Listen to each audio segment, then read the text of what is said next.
Hi everyone, team from Team PTSD here. I have with me Ben Saunders, a winner of the Energon Open in Europe, right, recently, the UK. Actually with Brexit now, is that still considered Europe? Sore issue. We won't go there. We won't go there. Yep. Okay, yeah, so for those of you who don't know, I'm sure some of you have followed online. We had that Energon Open and it was the first time that we actually got an insight to the European meta and how everyone was playing, how big the community was and all, and we actually had 50 plus players? Yeah, 56 players. Yeah, so I was one of them. I was in top 8 with Ben. Of course, he won the whole thing against 3 shockwaves in that top 8. Yeah, there was a lot of shockwaves there. A lot of shockwaves. Yeah. And he won it with a Blaster deck, and Blaster at the time was the deck that just came out, the aggro deck to beat, in fact. Yeah, it was brand new at the time. It was like 4 days before London. I think it was released in the UK. Yeah. But I had access to it early. I imported it from a seller in the States, so I got it about a month before everyone else. Nice. So I had the reps, which was a big difference make on day. And when I played, people, most of the time they were playing it for the first time. So they really didn't know who to attack, what it was going to do to them, and before they'd realise what was happening, I was already like a game up, and halfway through game 2, and then it's just too late for them to come back from that point, because it's just so fast. Yeah. It just hits you hard, it hits you fast, and you just don't have time to breathe. Yeah. And I mean, I personally had kind of small access to the deck. I met a guy, shout out to Trent Strain from Las Vegas. I was in Vegas for work, and I just took the weekend. It was a Saturday. During that time, I went down to have a game with him. He actually brought out a Blaster deck, so I actually had a chance to test it just before the UK. It was just like a week before UK. It's probably a good job I didn't play it. And just nice, during the qualifiers the night before, I actually played with Wayne. And he was testing a Blaster deck as well. And I was playing an OPBL Lionizer RC deck. That was what I was playing before I moved to Blaster. The exact same deck. Right. So I was testing to see could I actually one-shot Blaster to kill, and it's so hard. It's just not possible. So the one thing I don't like personally about Blaster, I know you won with it and it did well for you. I didn't like how one-dimensional it was. It doesn't do a lot. It's just basic aggro. It just hits you really hard. It's pretty much grenade launcher, press the advantage. Obviously press was legal at the time, or if not press, you were playing like a reckless charge. So it's just like pump the damage, just hit for someone for more than they can hit you faster. It doesn't. There's a few little tricks you can do that I see some people not doing by flipping the cassettes. So like ramble moving armors around potentially. Especially now we've got the safeguard armor. Force field obviously normally just goes as soon as you use it. But the safeguard one you can move around, and bashing shield as well. You can move around to re-trigger. Steel jaw giving bold to other people. Although I didn't play steel jaw here. So you can do a few little tricks, but it's nothing. It's certainly not shockwave. It's not doing like 4 things on the go at once. It just does one thing really well. So if you can counter the hard hits and slow down, it's not got a lot of alternative strategy. So it's pretty one-dimensional. It is, because in my experience, I did build a deck eventually after that. And I felt like it's a very straightforward deck. Like, turn 1 is going to do this, turn 2 is going to do that. If an opponent can actually do something to stop you, then that's it. Your game plan's over. There's no alternative. It's not like insects in a sense that I can actually use another character. I can actually somehow flip Barrage. I can actually pierce you if something happens. There's no versatility, I feel. But it is really good at what it does. When it comes to just beating you, it is good.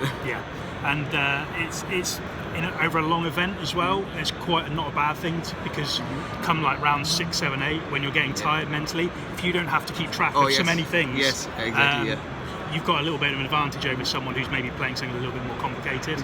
I think that was probably a help, certainly in my top 4 game in London when I played the 4 wide cards. He had a few more sort of things to manage in the game, and I think that just being dead simple, straight up aggro just gave me that little bit of an advantage to carry it through there. So it has its advantages, has its disadvantages, like anything really. Okay, and there you have it actually, Blaster player. Feedback on that. Okay, so going into the interview, how do you feel the American meta now that you've played in the Energon Invitational? We are here at the Energon Invitational. and we just finished, as you can hear the announcement earlier. They are closing up the day. Yeah, so how do you feel that America's meta is different from the UK? I was expecting a lot more blue than I saw yesterday. Really? Okay. Yeah, I changed up my deck slightly to face more blue. Like I took Steeljaw out of the deck and moved over to Frenzy to turn off Tough. Teamed that with like Heated Battle to get like bonus on the wheel turns.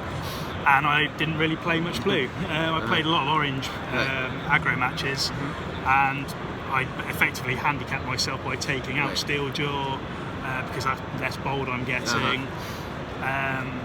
Yeah, I think had I known I was going to play lots of, and I was playing a lot of 4 and 5 wide teams as well, which Blaster doesn't really want to see. Exactly. I want to see 3 wides.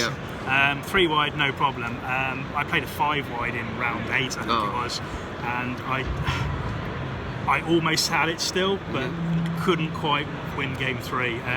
I messed up and forgot to flip Blaster on one turn and messed my sequence up. But he still killed someone while he was in boombox mode, so he wasn't completely useless. But yeah, it meant Frenzy came out too late in the game, and then I couldn't quite catch up with the damage, unfortunately. He was playing like off-road patrol with Captain Impactor, so like super aggro as well. So So I've seen the deck. Actually, I've seen the deck list going around online. Yeah, I've seen a few variants, but I hadn't seen the Impactor version. I've seen the General Prime version. It was there's a General Prime. Yeah.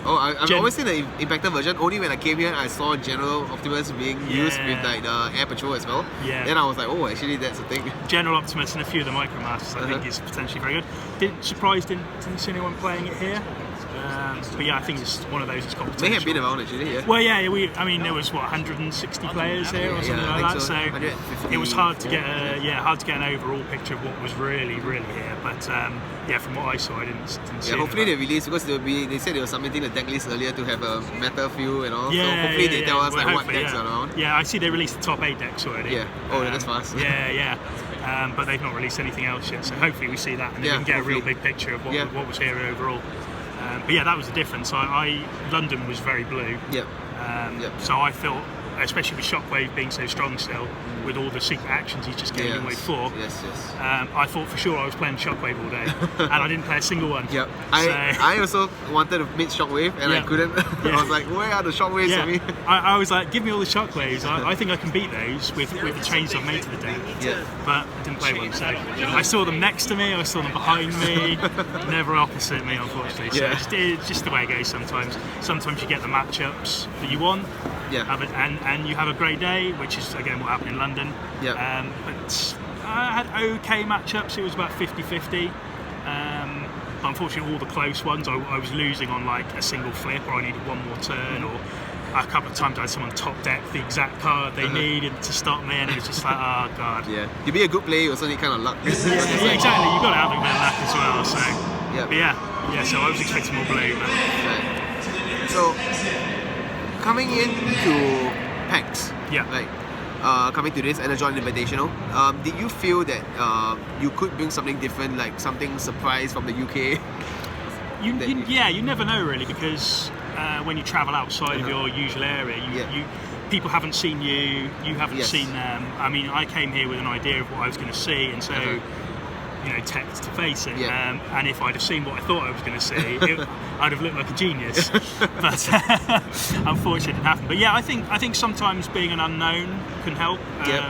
Certainly, the tournaments back in the UK, the Cardiff trial, which I won, and then obviously London. It was the first time playing outside of my playgroup, which is like 2 guys. So I hadn't played anyone else. No one had seen me. But I had a deck that was pretty unknown at the time, so that's always an advantage. So yeah, I think you can sometimes come into an unknown field and do really well unexpectedly. If you do it once, though, the pressure's on to do it every time. So basically. So Transformers is actually huge in Asia. How does that? Is that the same in UK? It's really big actually. I actually go to a convention every year in Birmingham for Transformers. We get like 1,000 people or so come to that. And you get all like the comic book artists and stuff like that. And this year they actually had a room dedicated to the TCG. So that is nice to get that out there a bit, and hopefully we can get more people playing, because I feel there's quite a big scene in the UK for the game, but everyone's in like little pockets started around the country. Yes. I was aware when I went there. Yeah, so you've got like the guys down in Brighton, the guys in Southampton, there's some guys in Wales, then you've got a few ones up north, like Liverpool's got a little bit of a scene there. There's some over in Derby, but there doesn't seem to be much crossover. Like everyone's in their own little bubble at the minute. And what London was great for was bringing everyone together, and then we could see, all these people that are playing that we're not encountering normally, and it just, it was a fantastic day just from that point of view. Oh, yeah, cool. And that was something that I actually learned when I was there. Yeah. Like there was all these different pockets, and I'm like, oh, you guys are London, but you don't know that group, and you don't know that group either. Yeah. But somehow the method kind of stabilized between all of you. Like within all the different pockets, you kind of had your own similarities. It's very strange the way that kind of came together. But yeah, there was very specific themes in London. Like, I mean, Superion was strong.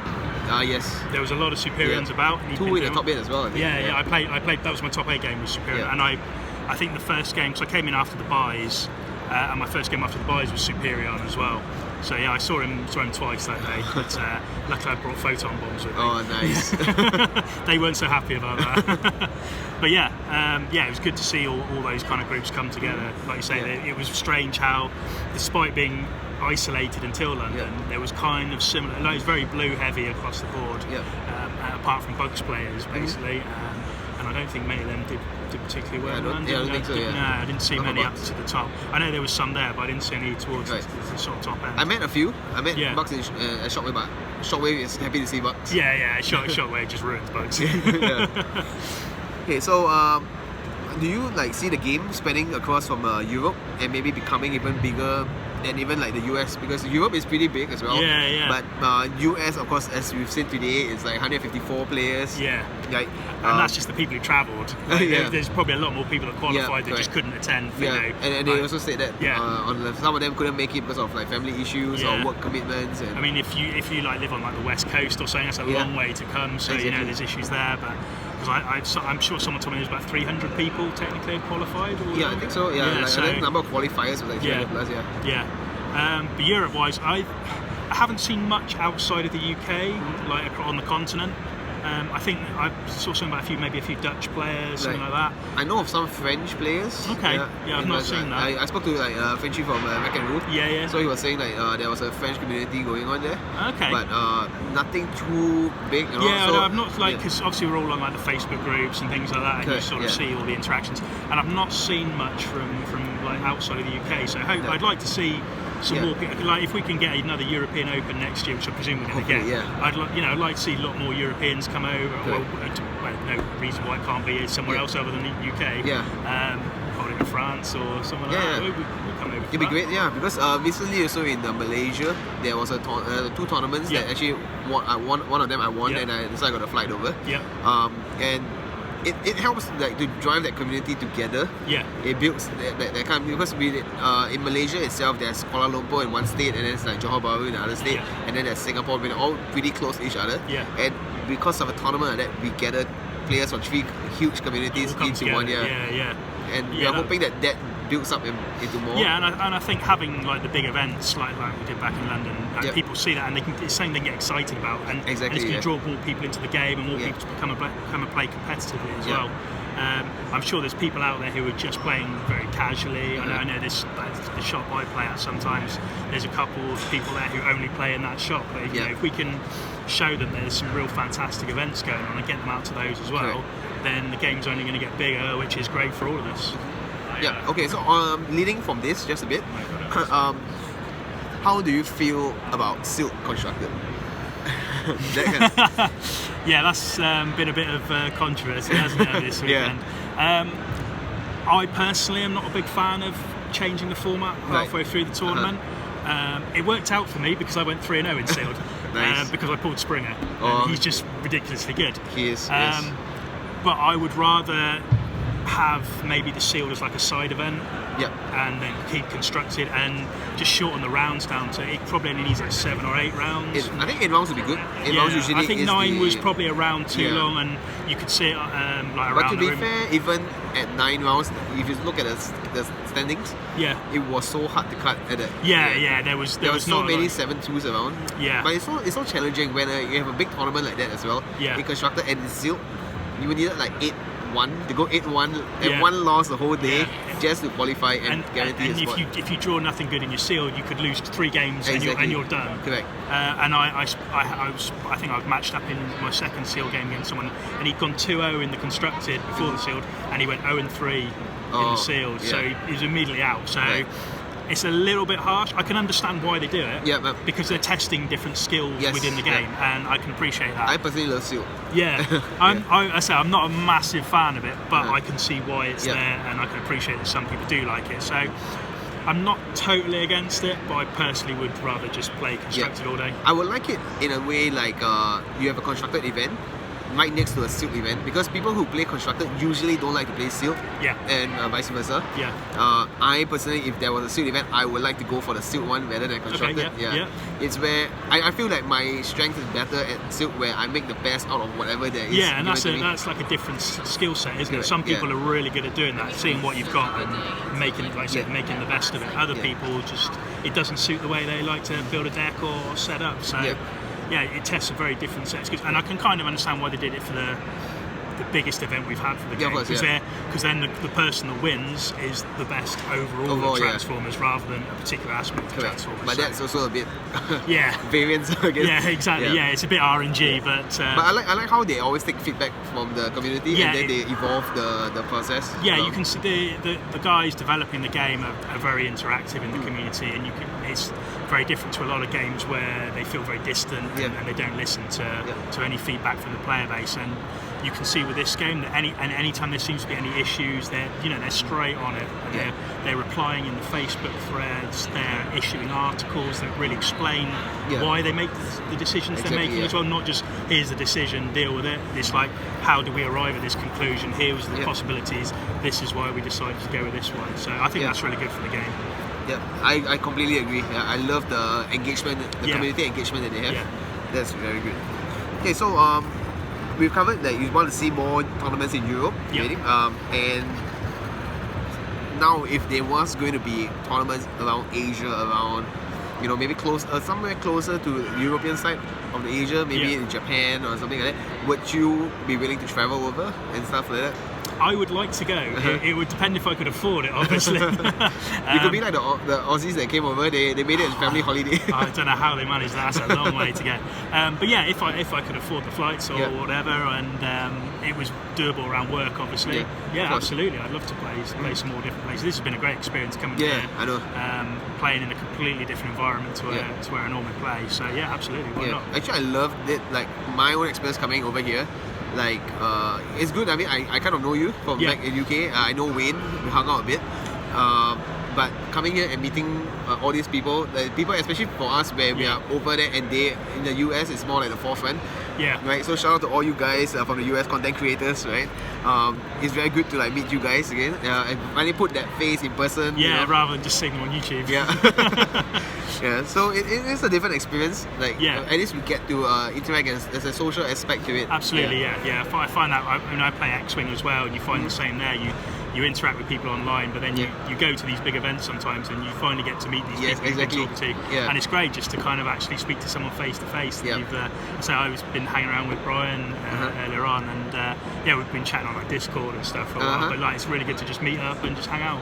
So any events that sort of bring the communities together again is always going to be a good thing. And since you mentioned you play X-Wing, do you play other games besides that? I dabbled with a bit of Keyforge, but I have not really kept up to date with it. I used to many years ago play the Star Wars CCG by Decipher, I think was the publisher. That's like back in the 1990s. So we're going back a little bit. I'll show my age now. But X-Wing has been my main game for probably about 5 years. But as soon as Transformers came out, I was like, I'm all in on this. This is. I grew up on Transformers as a kid, so I'm like, there's no way I'm not playing this game. I went out and bought a box of cards as soon as Wave 1 was released. Didn't have anyone to play with, and I was like, there'll be some tournaments or something I can go to, and I'll just find some people. Luckily, I managed to convince a couple of my local X-Wing players to join in on as well. So we play Transformers when we on our X-Wing nights, when there's not time to get another game of X-Wing in, and we'll just play a couple of games of Transformers. And that was basically all my testing for big tournaments. So apparently that's enough. Seems like work.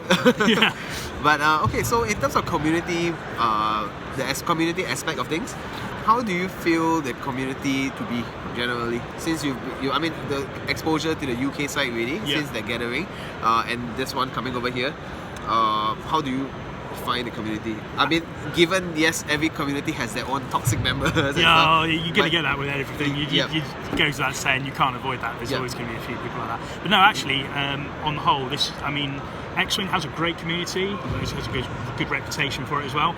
I found this game to be equally as good. I've not come across anyone you've had any problems with or anything like that. Even when players have not been having a good day, like game-wise, they've still been like great people to play with. You can understand when people get frustrated, especially at high-level competitive events. But yeah, I think everyone's been really friendly. Everyone's been really welcoming. No one can figure out my accent. Everyone thinks I'm Australian, apparently. It blends a bit, So I'm not sure where that comes from, but everyone's been great. So it's been just really great to sort of talk to people and hang out. And you play someone in like round 1 or 2 or something, and then you catch them 5 rounds later and catch up on how their games have been and stuff like that. So yeah, it's really, really good from an interaction point of view as well as just a face-to-face game off. Cool. Okay, and that's to wrap things up. Any message back home to the UK folks who were chance upon this video? I just want to say thanks for everyone who's kind of supported me, wishing me well over here. There's quite a few guys who've sort of been cheering me on. But yeah, thanks for all the support. Sorry I couldn't bring home the title this time. It's a bit harder over here. Yeah, it is quite hard. There's 3 times as many players. The skill level was really a lot higher. Everyone's bringing an A game. Oh yeah, I mean when you're playing an event where everyone's had to win an event essentially to be here in the first place, it's going to be really, really tough. Not to like put down anyone back in the UK, but it was really tough here. There was no easy games, no easy matchups. So I finished 5-4, which I was happy just to win more games than I lost, to be frank. So I'm happy with that, and hopefully come back next year and try and do better. Yep, cool. And for everyone out there, that's Ben Saunders, again, winner of the Europe Energon Open. And that's PTSD signing out.